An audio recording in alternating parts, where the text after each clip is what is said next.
all of Cornell's, accepting the support of the party, he really wasn't connected to the party at all. The Green Party is a largely dysfunctional party. This critique is coming from people who are not connected to the Green Party. I never want us on the left to sound like liberals sound today or Hillary Clinton sound in 2016, unwilling to sort of learn any lessons from a given cycle. I think we've made a huge breakthrough right now in the fight against genocide. He's extremely debate and forum averse even. He won't get on the stage with someone else. We're now, exchanging missiles that could take us into World War III. We live to fight another day, number one. Right. Even the press has been conditioned to think that simply challenging the parties of war in Wall Street is illegal. There was such a heavy hand of political repression this time around. The Democrats had their war room where they were spending the equivalent of our entire campaign, all our ballot access and field organizing and everything. They were putting into just blaming and shaming and smear campaigns and fear campaigns. So, like the AOC message and Jamie Harrison and Angela Ray, it was just one person after another that was echoing this, and,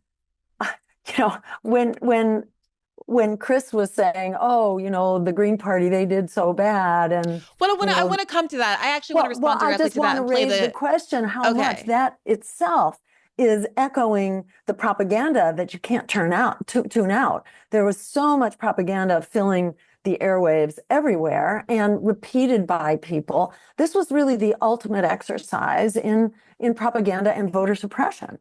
So, I think it permeated a lot of spaces. In fact, so much so now that you're considered a spoiler, not by taking away the margin of difference, so-called taking away, not by gaining the margin of difference, but simply by running. Simply by providing an alternative that the American people are absolutely clamoring for, simply by providing an anti-genocide option or an anti-war option or a healthcare as a human right option or an end student debt option, simply by providing an option, you are considered a spoiler now. And, next to a criminal and, a traitor to the American cause. There's so many people who are saying that now. Even the press has been conditioned to think that simply challenging the parties of war in Wall Street is illegal. It's next to illegal and downright, dangerous, and you're scum if you do so. So, I don't think this can be separated from the larger crisis of our democracy. It's not only our elections, it's our media, it is the freedom of the press, which is under attack. It's freedom to protest. It's the cop cities that are being built all over the country. It is the suppression of academic freedom. It is, regarding, questioning genocide as being anti-Semitic and, passing legislation to try to deny colleges their, federal funding if they allow free expression or free discussion of, this genocide that the majority of Americans want shut down and want a weapons embargo in order to end. The money in politics continues to absolutely go over the cliff right now. Each year, it gets worse and worse. Between 2016 and 2020, the amount of money going into that election doubled. It went from like 6 billion up to like 14 billion, and it's going to be even higher than that when all the numbers are in this time around. So on all counts, and then just to look at disparities in wealth. You have 3 billionaires that now own as much wealth as the lower 50% and then some, and their wealth has doubled. The wealth of billionaires has doubled in the last couple of years, while the number of children in poverty has tripled. So by any indicator, our democracy is in absolute all-out crisis right now. But you can't just grab it, on one issue and think that you're going to turn it around. You really have to have a broad struggle, and politics is a key part of that struggle. So I think it's just important to take the results of this election in perspective and to understand that this is part of a very big and serious struggle. At the same time that the power of oppression becomes more vicious, more fascistic, in a bipartisan way, and more just off the charts. At the same time, the potential for the fight back gets bigger all the time. It's 1 out of every 3 voters who said no by not voting, and that was in 2020. And then it's an additional 4 or 5 million this time around who stayed home, which also appeared to be from the usual progressive demographic. So there's huge potential energy here to make this right. And the question is, how do we build power in such a very toxic political environment? And I will tell you that this is not a new question, as you know, and Greens have been asking ourselves this question for years. I want to point out that we live to fight another day, number one. Right. So we can't be dismissed as, oh, they're just a dysfunctional party. No, we're actually the most functional, people-powered politics that's been out there for the last several decades. But we have not had the resources to be able to run effective local campaigns, because you can't run local campaigns for free either. They are also challenging and require organization and resources. But I do think we have hit a critical branch point now, where we now have resources and very committed people that we can start running effective and winning local and potentially legislative races. I don't know about Dr. Stein. Mhm. Yeah, I just want to make sure there's just so much to talk about here, and I do want to let you respond directly to the Chris Hedges clip that you alluded to before, because I do think it encapsulates some of the criticism that you've been getting, even from the left. But I brought that up just to say that I was talking to Sabby Sabs recently on her show, and she mentioned, for example, that in 2016 you were able to have a town hall on cable news. Oh, yeah. We had much more coverage. I was just trying to cite really specific examples of what has actually meaningfully changed in your ability to get exposed to the general public, or have the general public exposed to you. Ballot access was much more difficult because the rules have changed, and then the cost has also gone up. So, it's just getting on the ballot is a much bigger slog than it ever was before. But also, we didn't even get a single interview on Democracy Now! Until like the final 2 months or so of the election. So this is part of what I mentioned about, the ramping up of the assault on press freedom. There's been just a massive assault on press freedom. So we used to be able to squeak by, and we had the occasional coverage. This time, you could count on one hand, and I think we had one interview on CNN, and that was it. For mainstream media, a couple on News Nation, but that's doesn't really get wide coverage. So all of the infrastructure that you rely on to conduct public education and public empowerment, that was all really ramped down in this election. And I see that as being really inseparable from the growing corporate capture of the whole system, including the Democratic Party, which has become much more vicious and stuck, as well as the Republican Party, and all of our local institutions, our colleges and our universities. We would have events, try to schedule events at colleges and universities, and they would keep canceling on us, and they wouldn't give us the space that they would, give in the blink of an eye to others. So there's an unbelievable heavy hand of political repression on all counts: money, ballot access, and media. And those are all specific. But at the same time, I don't want people the takeaway there is, oh, so, go lie down on the railroad tracks and forget about it. No, because at the same time, it's like this pressure cooker of demand for political and economic change is just, it is absolutely unstoppable. And you can feel that now, even in the heat that the Democrats are getting, that, oh, Bernie Sanders was right, maybe. Oh, but maybe we were too woke. They don't really know which direction they're going right now, but they'll cover it up as always, but they are feeling the heat.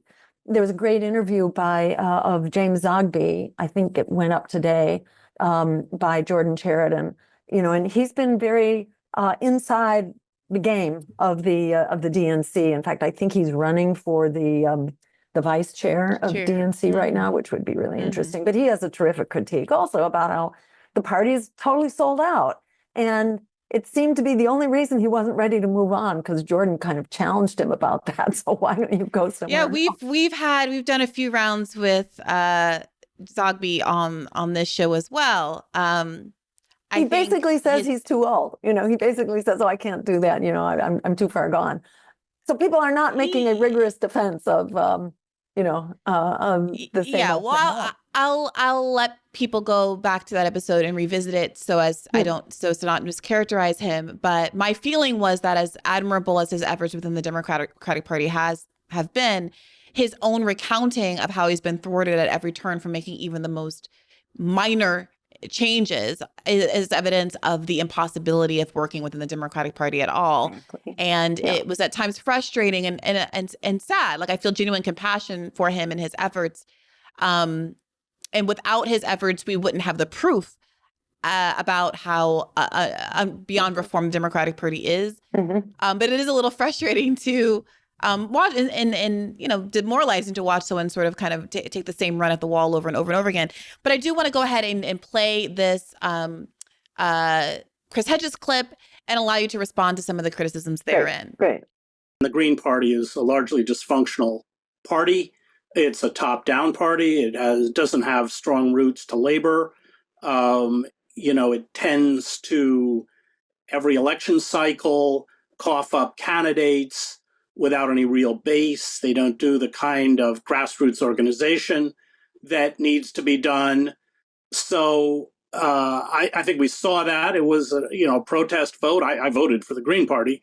And as you know, I've long been a supporter of third-party movements, worked for Ralph Nader, of course, as a speechwriter. So, but I think the Green Party has to be completely overhauled, or we have to begin to look at a party that rises up out of the union movement, low-wage workers, is more organic. And I suspect that the lack of support for the Green Party was an illustration not of deep dissatisfaction with the two-party duopoly, and in particular the Democratic Party, but the failings within the Green Party itself. So let's take them one by one. What about this claim that the party itself is dysfunctional, that it's top down, and that it needs to be overhauled in its entirety? He's not the first person to sort of allude to there being some internal problems. Obviously, Dr. West ended up leaving this ticket in part because of some concerns that I felt were sort of vague, frankly, coming from him. And I would have liked to hear him substantiate more. But we do get a lot of this sort of gesturing at the idea that there's something wrong internally at the Green Party, something that I will speak for myself. I'm personally open to acknowledging as true in the interest of reform, but I've struggled because I don't hear a lot of clarity as to what exactly that means. So what do you make of it? So I have to say this critique is coming from people who are not connected to the Green Party. For all of Cornell's accepting the support of the party, he really wasn't connected to the party at all, except for this requirement that there were going to be debates. And how many debates have you seen him in? Like zero. He's extremely debate and forum averse even. He won't get on the stage with someone else. And that's what I heard from him, actually, that, oh my God, I can't do 4 debates, for our primary election for selecting our candidate. So that was his only connection, was hearing that there was going to be, a requirement for dialogue with other primary candidates. So I think that's all he knows about the party, to tell you the truth. And then there's rumor and innuendo. And yes, the Green Party has been quite divided, and I think very much subject to infiltration. And we now have evidence that the Democrats do that. They advertise for managers of spies and infiltrators. So there's absolutely no doubt that the Democrats do that. And I think Greens have become a whole lot more resistant to that. And when you are smeared constantly and kept out of the media, it's very hard to attract the base that you need in order to be a functional national party.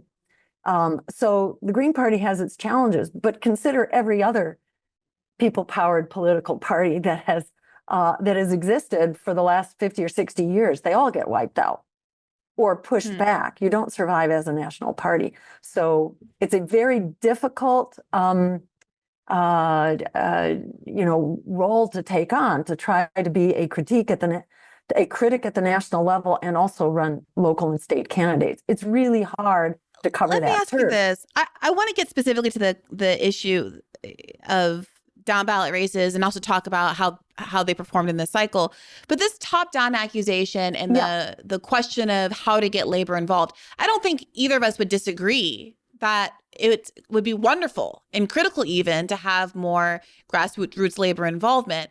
The question is how one does that and why that isn't happening organically. And I am reflecting on, for instance, how invigorating it was and how hopeful it was to have someone like Shawn Fain withhold his endorsement of the Democratic candidate for a period of time and to cite Gaza as part of the rationale, but then how frustrating it was for that endorsement to ultimately be given over. And it does seem to be evidence of the extent to which even the best of the union movement, the labor movement, are fundamentally unwilling to break from the Democratic Party.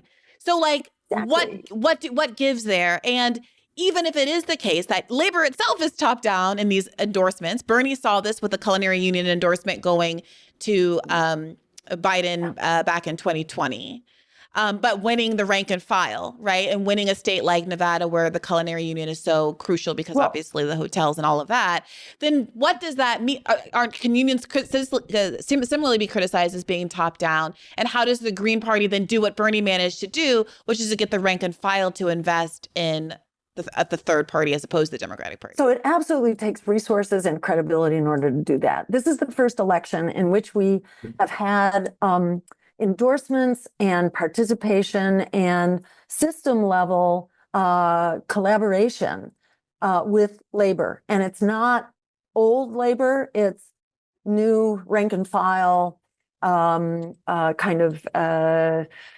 radical labor. So like Shama Sawant and Workers Strike Back, we worked with them.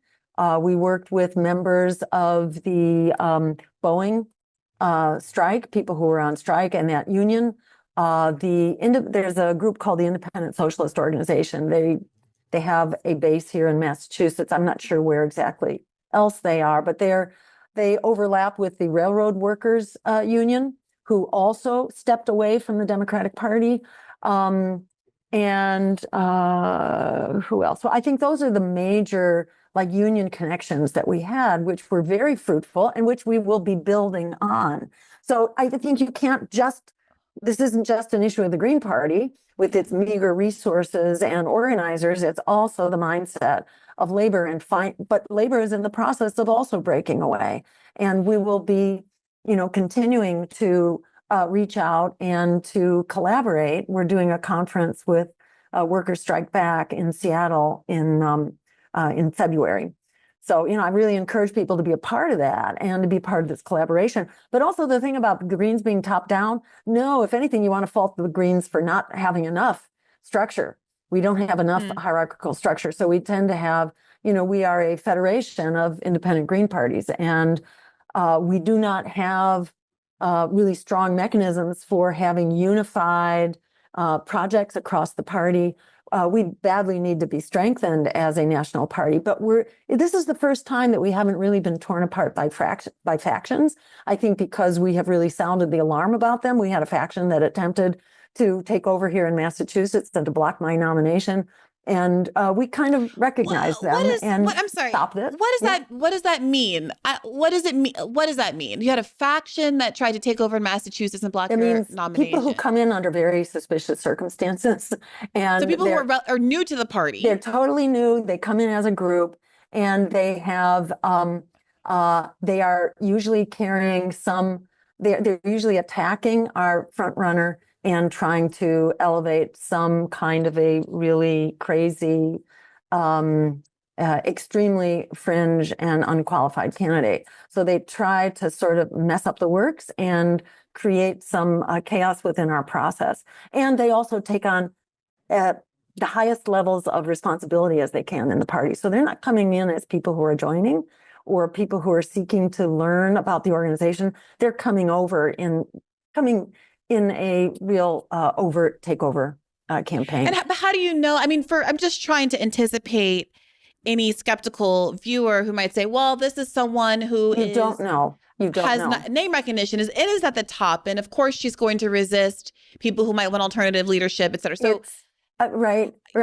Yeah. There are many suspicious circumstances, and unless you can hire a private investigator, you're not going to have the evidence. But when you have a whole group of people that come in and try to take the part, to basically try to do a takeover of the party's, leadership structure, and then they go away when they don't succeed. It just raises a lot of questions. And we see this happen over and over again. I mean, there are several states, in which weird and bizarre candidates come in and they run as Greens in order to basically destroy the credibility of the party, or in order to drop out at the last minute and throw their support to the Democrat. This happened in Arizona in recent years. So it's not rocket science that parties try to interfere with each other when they can. And the Green Party is famous for dividing and attacking its former leadership. And it's begun to raise questions, after seeing this advertisement of the Democratic Party that they were looking for people to infiltrate and were going to pay them. It raised real questions in my mind and began to suggest that this is not just that the lunatics are coming into the Green Party. There may be some method here to the madness, all these splits that the party has typically gone through. And we don't have a split going on right now. I'm glad to say there's not a major split. So yeah, are these just, sort of fringe people who are drawn to an independent political party? Maybe, but there are many suspicious attributes of these interference campaigns right now, at a time when we have actually seen the evidence. And you can look at also Matt Ho's campaign. I don't know if you remember Matthew Ho's. No, of course. In North Carolina, how the Democrats, from their leadership on top, they impersonated the Green Party and called up people who had signed the petitions of Matthew Ho in order to get them to remove their names, saying that they weren't going to run a candidate. You're calling to confirm whether or not I signed a petition. Mass, who are you calling with? What organization? Oh, is this the Green Party? Yes. You're with the Green Party? Yes, and we have you listed as wanting to get the candidates on the North Carolina ballot. Did you sign that petition? So you were calling as a representative of the Green Party? As a volunteer, yes. Okay. Yeah, I did sign it. Okay, and would you say you strongly support it or just somewhat support it? I mean, I don't think I'd sign something unless I strongly support it. Okay, well, thank you for confirming. Animal participation in elections is important. If the Green Party is on the ballot, it will take votes away from Democrats, giving Republicans a huge advantage that will help them win North Carolina in 2022 and 2024. There's far too much at stake to let this happen. Are you interested in asking to have your name removed from this petition or leave it as is? I'm confused. So if you're with the Green Party, why are you asking to remove? I'm sorry? Yes, I totally. And they actually succeeded in getting his petition, ground down to where he was removed from the ballot. But they happened to call one of the co-chairs of the party while impersonating the party. They called the co-chair, who recorded the conversation, brought it to court, and they were found, in fact, guilty of that.